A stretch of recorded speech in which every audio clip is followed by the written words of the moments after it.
اس دوران 1 اور 2 ہجری میں کئی اہم واقعات پیش آئے، ان میں سے کچھ اس طرح ہیں۔ اسی دوران میں قبلے کی تبدیلی کا حکم آیا۔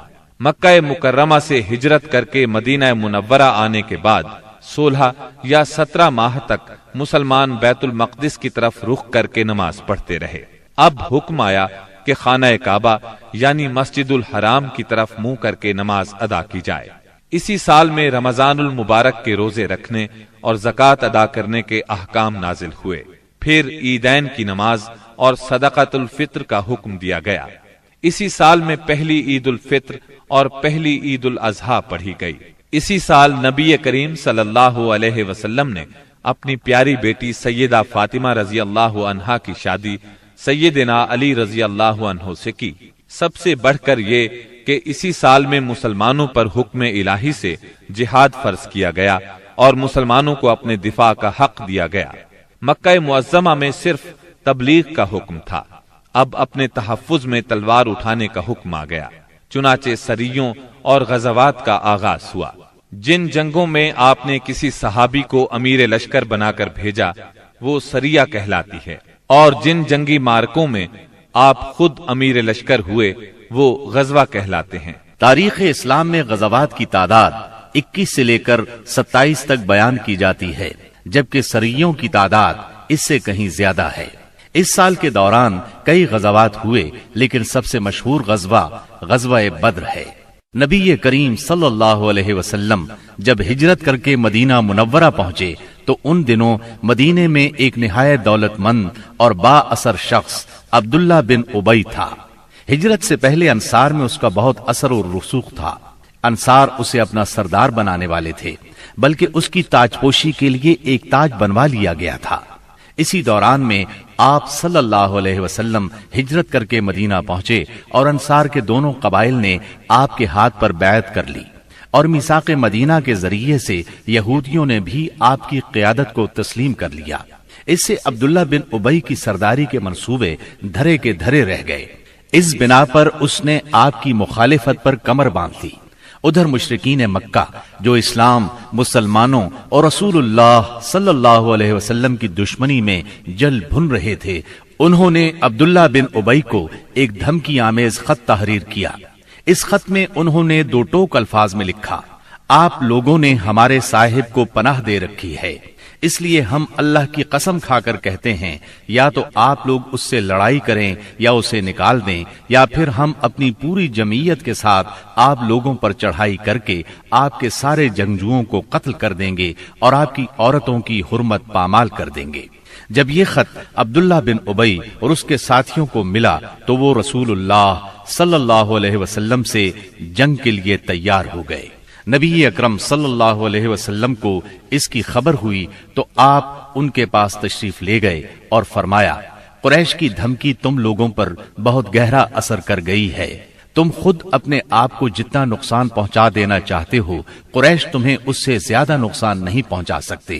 تم اپنے بیٹوں اور بھائیوں سے خود ہی لڑنا چاہتے ہو۔ نبی اکرم صلی اللہ علیہ وسلم کی یہ بات سن کر لوگ بکھر گئے۔ اس وقت تو عبداللہ بن ابی جنگ کے ارادے سے باز آ گیا، کیونکہ اس کے ساتھی ڈھیلے پڑ گئے تھے یا بات ان کی سمجھ میں آ گئی تھی، لیکن حقیقت میں قریش کے ساتھ اس کے تعلقات خفیہ طور پر قائم رہے، کیونکہ مسلمانوں اور مشرکین کے درمیان شر اور فساد کا کوئی موقع وہ ہاتھ سے جانے نہیں دینا چاہتا تھا۔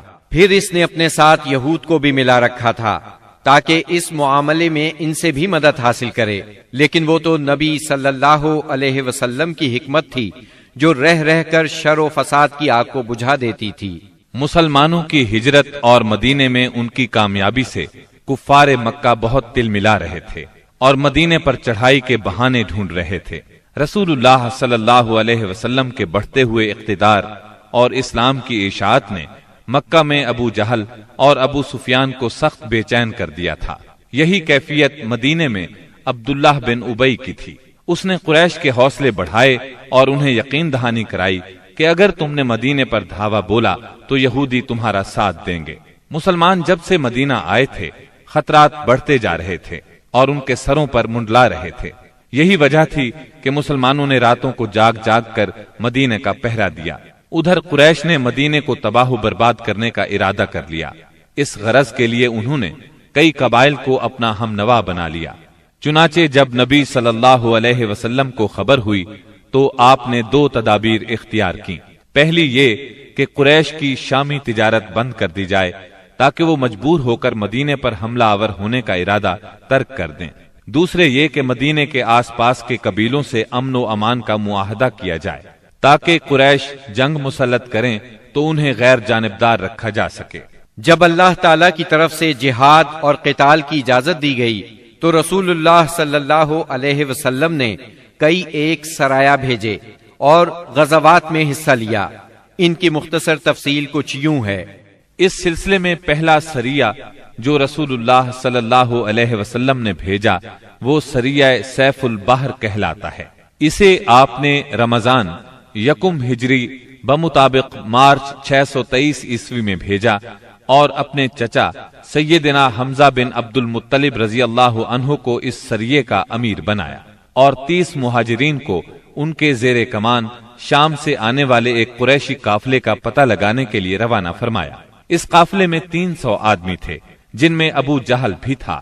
مسلمان ایس کے اطراف میں ساحل سمندر کے پاس پہنچے تو قافلے کا سامنا ہو گیا اور دونوں فریق جنگ کے لیے صف آرا ہو گئے۔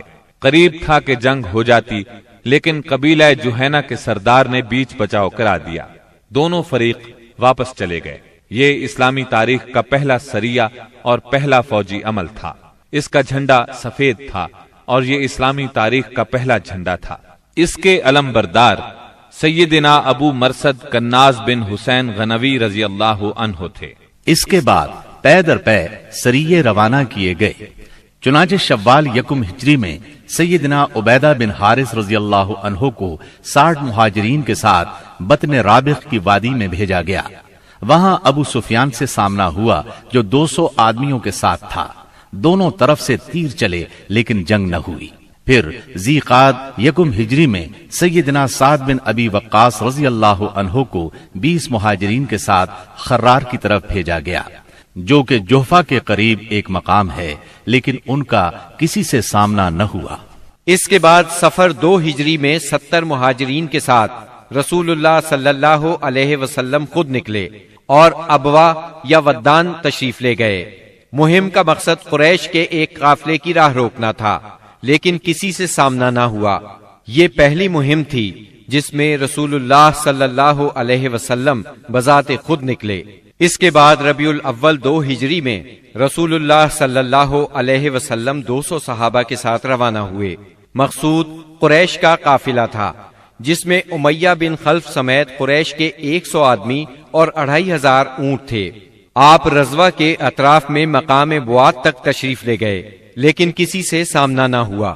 اسی مہینے میں کرز بن جابر فہری نے مشرکین کی ایک مختصر سی فوج کے ساتھ مدینہ کی چراگاہ پر چھاپا مارا اور کچھ مویشی ہانک کر لے گیا۔ رسول اللہ صلی اللہ علیہ وسلم نے 70 صحابہ کے ہمراہ اس کا تعاقب کیا اور بدر کے اطراف میں واقع وادی صفوان تک تشریف لے گئے لیکن کرز نکل بھاگا۔ اسی واقعے کو بعض لوگ غزوہ بدر اولا بھی کہتے ہیں۔ اس کے بعد آپ جمادی الاولا یا جمادی الاخری 2 ہجری میں 150 یا 200 مہاجرین کے ساتھ ذوالعشیرہ تک تشریف لے گئے۔ مقصود قریش کے ایک قافلے کو روکنا تھا جو ملک شام جا رہا تھا لیکن آپ کے پہنچنے سے پہلے وہ جا چکا تھا۔ اس سفر میں آپ نے بنو مدلج اور ان کے حلیف بنو زمرہ سے جنگ نہ کرنے کا معاہدہ کیا۔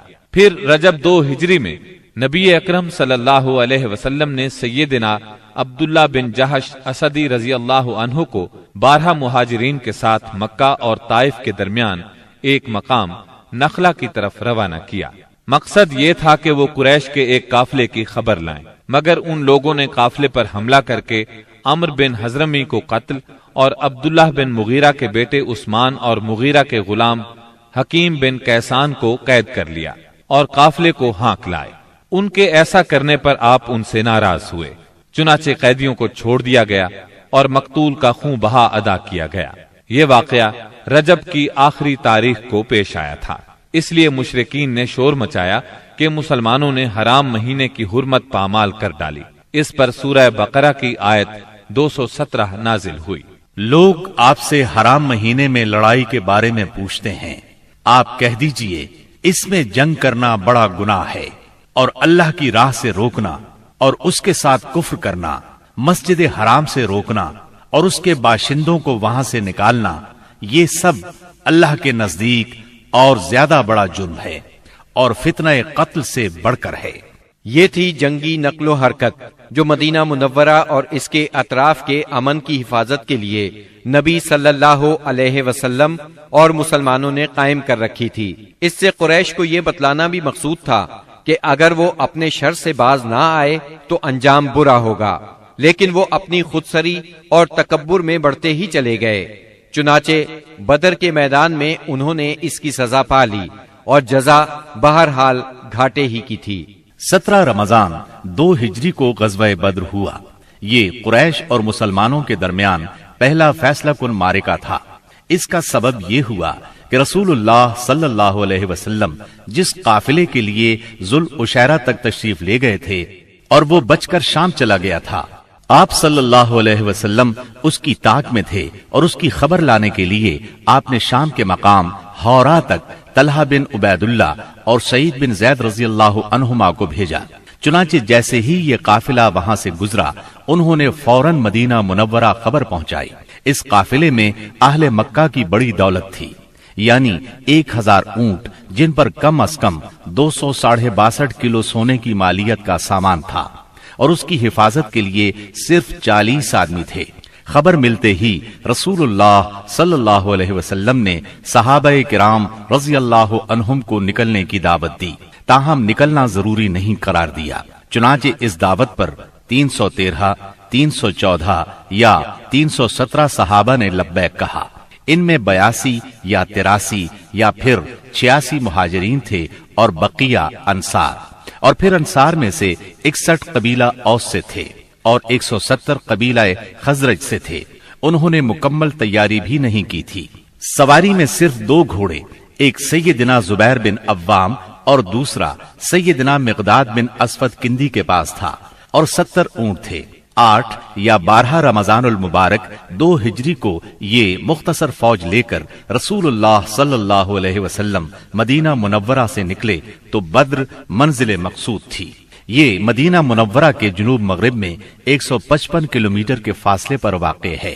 اسے ہر طرف سے بلند پہاڑوں نے گھیر رکھا ہے، زیادہ حصہ ریتلا ہے۔ ساحل سمندر یہاں سے قریباً 10 میل کے فاصلے پر ہے۔ یہاں پانی کا ایک چشمہ ہے اور ارد گرد باغات موجود ہیں۔ اس قافلے کے سالار ابو سفیان تھے، جو بہت ہوشیار اور چوکنے آدمی تھے۔ ہر آنے جانے والے سے مسلمانوں کی نقل و حرکت کے بارے میں معلوم کرتے رہتے تھے۔ ابھی وہ بدر سے کافی دور تھے کہ انہیں مسلمانوں کے نکلنے کا علم ہو گیا۔ چنانچہ انہوں نے فوراً قافلے کا رخ مغرب کی طرف پھیر کر ساحل کا راستہ پکڑ لیا اور بدر کا راستہ مکمل طور پر چھوڑ دیا۔ ساتھ ہی زمزم بن عمرو غفاری کو اجرت دے کر مکہ بھیجا کہ جس قدر جلد ممکن ہو انہیں مسلمانوں کے نکلنے کی اطلاع دے دیں۔ اس نے خبر پہنچائی تو اہل مکہ نہایت تیزی سے تیار ہوئے اور سب کے سب نکلے۔ ابو لہب کے سوا بڑوں میں سے کوئی پیچھے نہ رہا۔ آس پاس کے قبائل کے لوگ بھی ساتھ لے لیے۔ جب یہ لشکر مقام جحفہ پر پہنچا تو ابو سفیان کا پیغام ملا۔ اس میں اس نے اپنے بچ نکلنے کی اطلاع دی تھی اور یہ مطالبہ کیا تھا کہ مکہ واپس پلٹ جائیں۔ چنانچہ لوگوں نے واپسی کا ارادہ کر لیا، مگر ابو جہل نے اپنے تکبر اور اکڑ کی وجہ سے واپس جانے سے انکار کر دیا۔ قریش کی فوج میں 1000 آدمی تھے، جن کے پاس 100 گھوڑے اور 600 زرہیں تھی، اور اونٹ کثرت سے تھے۔ ایک طرف انہیں اپنی کثرت پر ناز اور ساز و سامان پر فخر تھا، تو دوسری طرف نبی کریم صلی اللہ علیہ وسلم عز و انکسار سے اللہ کی بارگاہ میں ہاتھ پھیلائے دعا کر رہے تھے۔ آپ کی دعا کے الفاظ یہ تھے: اے باری تعالی، اگر مسلمانوں کی یہ مٹھی بھر جماعت ہلاک ہو گئی تو روئے زمین پر کبھی تیری عبادت نہ کی جائے گی۔ اے اللہ، اگر تو چاہے تو آج کے بعد کبھی تیری عبادت نہ کی جائے۔ آپ نے خوب تضرع اور خلوص سے دعا کی، یہاں تک کہ آپ کی چادر آپ کے کندھوں سے گر گئی۔ سیدنا ابو بکر رضی اللہ عنہ نے چادر درست کی اور عرض کیا، اے اللہ کے رسول بس کرے۔ آپ نے اپنے رب سے جی بھر کے دعا فرما لی۔ دونوں لشکر آمنے سامنے آئے تو سب سے پہلے مشرکین میں سے بہترین سالار عتبہ، شیبہ اور ولید بن عتبہ میدان میں نکلے۔ عتبہ اور شیبہ ربیہ کے بیٹے تھے۔ انہوں نے للکار کر کہا، آؤ تم میں سے کون ہمارے مقابلے پر آتا ہے۔ مقابلے کے لیے انصار کے 3 جوان نکلے، ایک اوف، دوسرے معوذ، یہ دونوں حارث کے بیٹے تھے، تیسرے عبداللہ بن رواحہ رضی اللہ عنہم۔ قریشیوں نے کہا، تم کون لوگ ہو؟ انہوں نے کہا، ہم انصار کی ایک جماعت ہیں۔ قریشیوں نے کہا، آپ لوگ شریف مد مقابل ہیں، لیکن ہمیں آپ سے سروکار نہیں، ہم تو اپنے چچیرے بھائیوں کو چاہتے ہیں۔ پھر ان کے منادی نے آواز لگائی، محمد ہمارے پاس ہماری قوم کے ہمسروں کو بھیجو۔ رسول اللہ صلی اللہ علیہ وسلم نے فرمایا، عبیدہ بن حارث اٹھو، حمزہ اٹھو، علی اٹھو۔ جب یہ لوگ اٹھے اور قریشیوں کے قریب پہنچے تو انہوں نے پوچھا، آپ کون لوگ ہیں؟ انہوں نے اپنا تعارف کرایا۔ قریشیوں نے کہا، آپ لوگ شریف مد مقابل ہیں۔ اس کے بعد مارکہ آرائی ہوئی۔ سیدنا عبیدہ بن حارث نے عتبہ بن ربیہ سے مقابلہ کیا، سیدنا حمزہ نے شیبہ سے اور سیدنا علی نے ولید سے۔ سیدنا حمزہ اور سیدنا علی نے اپنے اپنے مد مقابل کو جھٹ مار لیا، لیکن عبیدہ بن حارث اور ان کے مد مقابل کے درمیان ایک ایک وار کا تبادلہ ہوا اور دونوں میں سے ہر ایک نے دوسرے کو گہرا زخم لگایا۔ اتنے میں سیدنا علی اور سیدنا حمزہ اپنے اپنے شکار سے فارغ ہو کر آ گئے۔ آتے ہی عتبہ پر ٹوٹ پڑے، اس کا کام تمام کیا اور سیدنا عبیدہ کو اٹھا لائے۔ ان کا پاؤں کٹ گیا تھا اور آواز بند ہو گئی تھی، جو مسلسل بند ہی رہی، یہاں تک کہ جنگ کے 4 یا 5ویں دن جب مسلمان مدینے سے واپس ہوتے ہوئے وادی صفرا سے گزر رہے تھے، ان کا انتقال ہو گیا۔ مبارزت کا نتیجہ مشرکین کے لیے برا ثابت ہوا، چنانچہ وہ غصے سے بے قابو ہو کر مسلمانوں کی صفوں میں تندی کے ساتھ ٹوٹ پڑے، گھمسان کا رن پڑا اور کشتوں کے پشتے لگ گئے۔ اس سے مشرکین کی صفوں میں اضطراب کی لہر دوڑ گئی۔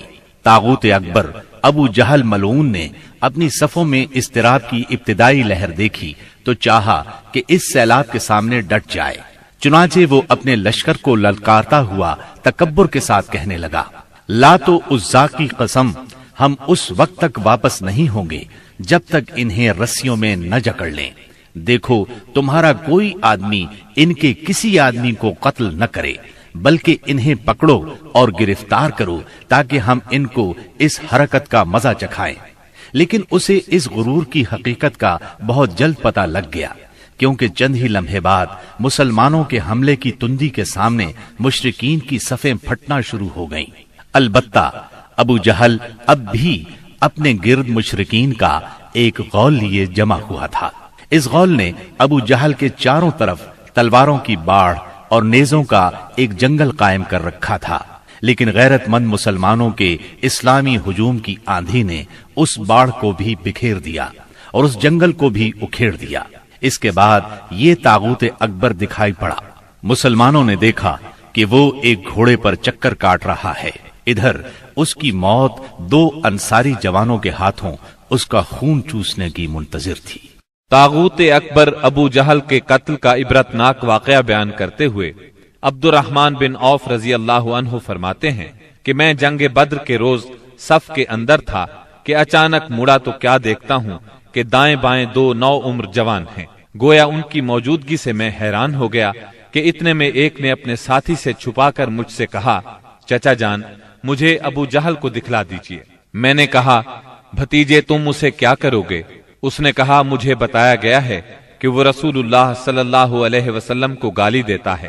اس ذات کی قسم جس کے ہاتھ میں میری جان ہے، اگر میں نے اس کو دیکھ لیا تو میرا وجود اس کے وجود سے الگ نہ ہوگا، یہاں تک کہ ہم میں سے جس کی موت پہلے لکھی ہے وہ مر جائے۔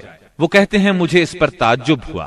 اتنے میں دوسرے نوعمر نوجوان نے مجھے اشارے سے متوجہ کر کے یہی بات کہی۔ ان کا بیان ہے کہ میں نے چند ہی لمحوں بعد دیکھا کہ ابو جہل لوگوں کے درمیان چکر کاٹ رہا ہے۔ میں نے کہا، ارے دیکھتے نہیں، یہ رہا تم دونوں کا شکار جس کے بارے میں تم مجھ سے پوچھ رہے تھے۔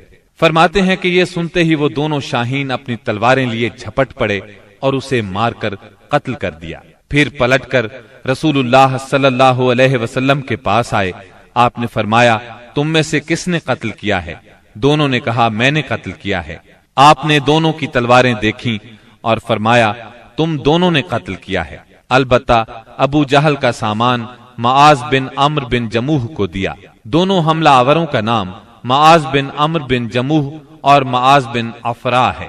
سیرت نگار ابن اسحاق کا بیان ہے کہ معاذ بن عمرو بن جموح نے کہا کہ میں نے مشرکین کو سنا وہ ابو جہل کے بارے میں کہہ رہے تھے ابو الحکم تک کسی کی رسائی نہ ہو۔ معاذ بن عمرو کہتے ہیں کہ جب میں نے یہ بات سنی تو اسے اپنے نشانے پر لے لیا اور اس کی سمت جمع رہا۔ جب گنجائش ملی تو میں نے حملہ کر دیا اور ایسی ضرب لگائی کہ اس کا پاؤں نصف پنڈلی سے اڑ گیا۔ واللہ جس وقت یہ پاؤں اڑا ہے تو میں اس کی تشبیہ صرف اس گٹھلی سے دے سکتا ہوں جو موصل کی مار پڑنے پر جھٹک کر اڑ جائے۔ کہتے ہیں کہ ادھر میں نے ابو جہل کو مارا اور ادھر اس کے بیٹے اکرما نے میرے کندھے پر تلوار چلائی، جس سے میرا ہاتھ کٹ کر میرے بازو کے چمڑے سے لٹک گیا اور لڑائی میں مخل ہونے لگا۔ میں اسے اپنے ساتھ گھسیٹتے ہوئے سارا دن لڑا، لیکن جب وہ مجھے اذیت پہنچانے لگا تو میں نے اس پر اپنا پاؤں رکھا اور اسے زور سے کھینچ کر الگ کر دیا۔ اس کے بعد ابو جہل کے پاس معوذ بن افرا پہنچے، وہ زخمی تھا۔ انہوں نے اسے ایسی ضرب لگائی کہ وہ وہیں ڈھیر ہو گیا، صرف سانس آتی جاتی رہی۔ اس کے بعد معوذ بن افرا خود بھی لڑتے ہوئے شہید ہو گئے۔ جب معرکہ ختم ہو گیا تو رسول اللہ صلی اللہ علیہ وسلم نے فرمایا کون ہے جو دیکھے کہ ابو جہل کا انجام کیا ہوا؟ اس پر صحابہ کرام اس کی تلاش میں بکھر گئے۔ عبداللہ بن مسعود رضی اللہ عنہ نے اسے اس حالت میں پایا کہ ابھی سانس آ جا رہی تھی۔ انہوں نے اس کی گردن پر پاؤں رکھا اور سر کاٹنے کے لیے داڑھی پکڑی اور فرمایا او اللہ کے دشمن، آخر اللہ نے تجھے رسوا کیا نا؟ اس نے کہا مجھے کاہے کو رسوا کیا؟ کیا جس شخص کو تم لوگوں نے قتل کیا ہے اس سے بھی بلند پایا کوئی آدمی ہے؟ یا جس کو تم لوگوں نے قتل کیا اس سے بھی کوئی اوپر آدمی ہے؟ پھر بولا کاش مجھے کسانوں کی بجائے کسی اور نے قتل کیا ہوتا۔ اس کے بعد کہنے لگا مجھے بتاؤ فتح کس کی ہوئی؟ عبداللہ بن مسعود رضی اللہ عنہ نے فرمایا اللہ اور اس کے رسول صلی اللہ علیہ وسلم کی۔ اس کے بعد عبداللہ بن مسعود رضی اللہ عنہ سے جو اس کی گردن پر پاؤں رکھ چکے تھے کہنے لگا او بکری کے چرواہے، تو بڑی اونچی اور مشکل جگہ پر چڑھ گیا۔ واضح رہے کہ عبداللہ بن مسعود رضی اللہ عنہ مکے میں بکریاں چرایا کرتے تھے۔ اس گفتگو کے بعد عبداللہ بن مسعود رضی اللہ عنہ نے اس کا سر کاٹ لیا اور رسول اللہ صلی اللہ علیہ وسلم کی خدمت میں لا کر حاضر کرتے ہوئے عرض کیا یا رسول اللہ صلی اللہ علیہ وسلم، یہ رہا اللہ کے دشمن ابو جہل کا سر۔ آپ نے 3 بار فرمایا واقعی اس اللہ کی قسم جس کے سوا کوئی معبود نہیں۔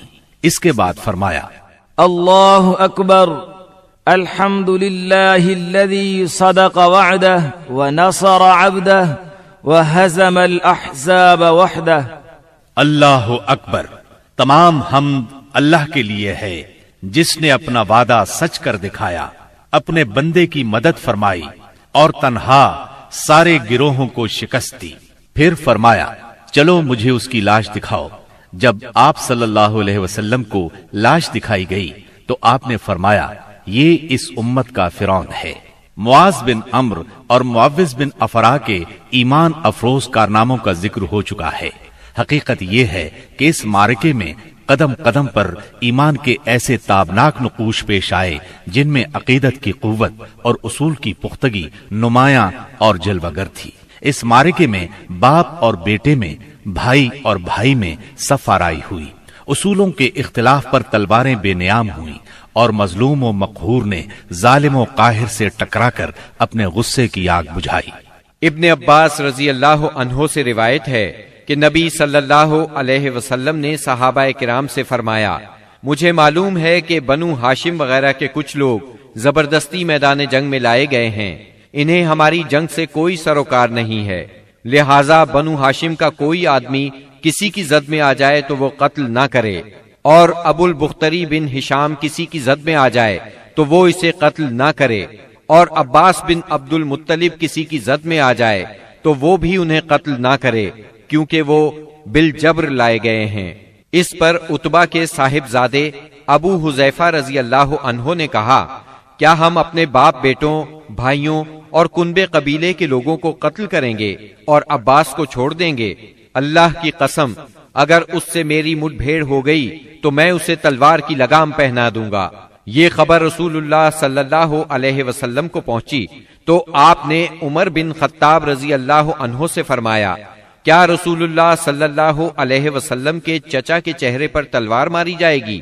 عمر رضی اللہ عنہ نے کہا، یا رسول اللہ، مجھے چھوڑیے، میں تلوار سے اس شخص کی گردن اڑا دوں، کیونکہ اللہ کی قسم یہ شخص منافق ہو گیا ہے۔ بعد میں ابو حذیفہ رضی اللہ عنہ کہا کرتے تھے، اس دن میں نے جو بات کہہ دی تھی اس کی وجہ سے مجھے برابر خوف لگا رہتا ہے، صرف یہی صورت ہے کہ میری شہادت اس کا کفارہ بن جائے، اور بالآخر وہ یمامہ کی جنگ میں شہید ہو ہی گئے۔ ابو البختری کو قتل کرنے سے اس لیے منع کیا گیا تھا کہ مکے میں یہ شخص سب سے زیادہ رسول اللہ صلی اللہ علیہ وسلم کی ایذا رسانی سے اپنا ہاتھ روکے ہوئے تھا، آپ کو کسی قسم کی تکلیف نہ پہنچاتا تھا اور نہ اس کی طرف سے کوئی ناگوار بات سننے میں آتی تھی، اور یہ ان لوگوں میں سے تھا جنہوں نے بنی ہاشم اور بنی مطلب کے بائیکاٹ کا صحیفہ چاک کیا تھا۔ لیکن ان سب کے باوجود ابو البختری کو قتل کر دیا گیا۔ ہوا یہ کہ مجزر بن زیاد سے اس کی مد بھیڑ ہو گئی، اس کے ساتھ اس کا ایک اور ساتھی بھی تھا، دونوں ساتھ ساتھ لڑ رہے تھے۔ مجزر نے کہا، ابو البختری، رسول اللہ صلی اللہ علیہ وسلم نے ہمیں آپ کو قتل کرنے سے منع کیا ہے۔ اس نے کہا، اور میرا ساتھی؟ مجزر نے کہا، نہیں واللہ ہم آپ کے ساتھی کو نہیں چھوڑ سکتے۔ اس نے کہا، اللہ کی قسم، تب میں اور وہ دونوں مریں گے۔ اس کے بعد دونوں نے لڑائی شروع کر دی، مجزر نے مجبوراً اسے بھی قتل کر دیا۔ مکے کے اندر جاہلیت کے زمانے سے عبد الرحمن بن عوف رضی اللہ عنہ اور امیہ بن خلف میں باہم دوستی تھی۔ جنگ بدر کے روز امیہ اپنے لڑکے علی کا ہاتھ پکڑے کھڑا تھا کہ اتنے میں ادھر سے عبد الرحمن بن عوف کا گزر ہوا۔ وہ دشمن سے کچھ زرہیں چھین کر لادے لیے جا رہے تھے۔ امیہ نے انہیں دیکھ کر کہا، کیا تمہیں میری ضرورت ہے؟ میں تمہاری ان زرہوں سے بہتر ہوں، آج جیسا منظر تو میں نے دیکھا ہی نہیں۔ کیا تمہیں دودھ کی حاجت نہیں؟ مطلب یہ تھا کہ جو مجھے قید کرے گا میں اسے فدیے میں خوب ددھیل اونٹنیاں دوں گا۔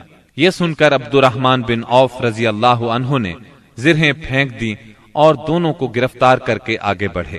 عبد الرحمن بن عوف رضی اللہ عنہ کہتے ہیں کہ میں امیہ اور اس کے بیٹے کے درمیان چل رہا تھا کہ امیہ نے پوچھا، آپ لوگوں میں کون سا آدمی تھا جو اپنے سینے پر شتر مرغ کا پر لگائے ہوئے تھا؟ میں نے کہا، وہ حمزہ بن عبد المطلب رضی اللہ عنہ تھے۔ امیہ نے کہا، یہی شخص ہے جس نے ہمارے اندر تباہی مچا رکھی تھی۔ سیدنا عبد الرحمن رضی اللہ عنہ کہتے ہیں کہ واللہ میں ان دونوں کو لیے جا رہا تھا کہ اچانک بلال رضی اللہ عنہ نے امیہ کو میرے ساتھ دیکھ لیا تو انہوں نے کہا، او ہو کفار کا سرغنہ امیہ بن خلف، اب یا تو میں بچوں گا یا یہ بچے گا۔ میں نے کہا، اے بلال رضی اللہ عنہ، یہ میرا قیدی ہے۔ انہوں نے کہا، اب یا تو میں رہوں گا یا یہ رہے گا۔ پھر نہایت بلند آواز سے پکارا، اے اللہ کے مددگارو، یہ رہا کفار کا سرغنہ امیہ بن خلف، اب یا تو میں رہوں گا یا یہ رہے گا۔ عبد الرحمن بن عوف رضی اللہ عنہ کہتے ہیں کہ اتنے میں لوگوں نے ہمیں گھیرے میں لے لیا۔ میں ان کا بچاؤ کر رہا تھا مگر ایک آدمی نے تلوار سے اس کے بیٹے کے پاؤں پر ضرب لگائی اور وہ وہیں گر گیا۔ ادھر امیہ نے اتنے زور سے چیخ ماری کہ میں نے ویسی چیخ کبھی سنی ہی نہ تھی۔ میں نے کہا، نکل بھاگو، مگر آج بھاگنے کی گنجائش نہیں، اللہ کی قسم میں تمہارے کچھ کام نہیں آ سکتا۔ عبد الرحمن رضی اللہ عنہ فرماتے ہیں کہ لوگوں نے اپنی تلواروں سے ان دونوں کو کاٹ کر ان کا کام تمام کر دیا۔ اس کے بعد عبد الرحمن بن عوف رضی اللہ عنہ کہا کرتے تھے، اللہ بلال رضی اللہ عنہ پر رحم کرے، میری زرہیں بھی گئیں اور میرے قیدی کے بارے میں مجھے تڑپا بھی دیا۔ سیدنا عمر بن خطاب رضی اللہ عنہ نے اپنے ماموں عاص بن ہشام بن مغیرہ کو قتل کیا۔ سیدنا ابو بکر صدیق رضی اللہ عنہ نے اپنے بیٹے عبد الرحمن کو، جو اس وقت مشرکین کے ہمراہ تھے، پکار کر کہا، او خبیث، میرا مال کہاں ہے؟ عبد الرحمن نے جواب میں ایک شعر کہا جس کا ترجمہ یوں ہے، ہتھیار، تیز رو گھوڑے اور اس تلوار کے سوا کچھ باقی نہیں جو بڑھاپے کی گمراہی کا خاتمہ کرتی ہے۔ جس وقت مسلمانوں نے مشرکین کی گرفتاری شروع کی، رسول اللہ صلی اللہ علیہ وسلم چھپر میں تشریف فرما تھے اور سعد بن معاذ رضی اللہ عنہ تلوار حمائل کیے دروازے پر پہرا دے رہے تھے۔ رسول اللہ صلی اللہ علیہ وسلم نے دیکھا کہ سعد رضی اللہ عنہ کے چہرے پر لوگوں کی اس حرکت کا ناگوار اثر پڑ رہا ہے۔ آپ نے فرمایا، اے سعد، ایسا محسوس ہوتا ہے کہ تم کو مسلمانوں کا یہ کام ناگوار ہے۔ انہوں نے کہا، جی ہاں، اللہ کی قسم، اے اللہ کے رسول، یہ اہل شرک کے ساتھ پہلا معرکہ ہے جس کا موقع اللہ نے ہمیں فراہم کیا ہے، اس لیے اہل شرک کو باقی چھوڑنے کی بجائے مجھے یہ بات زیادہ پسند ہے کہ انہیں خوب قتل کیا جائے اور اچھی طرح کچل دیا جائے۔ اس جنگ میں عکاشہ بن محصن اسدی رضی اللہ عنہ کی تلوار ٹوٹ گئی۔ وہ رسول اللہ صلی اللہ علیہ وسلم کی خدمت میں حاضر ہوئے۔ آپ نے انہیں ایک چھڑی تھما دی اور فرمایا، عکاشہ، اسی سے لڑائی کرو۔ عکاشہ نے اسے رسول اللہ صلی اللہ علیہ وسلم سے لے کر ہلایا تو وہ ایک لمبی، مضبوط اور چمچم کرتی ہوئی سفید تلوار میں تبدیل ہو گئی۔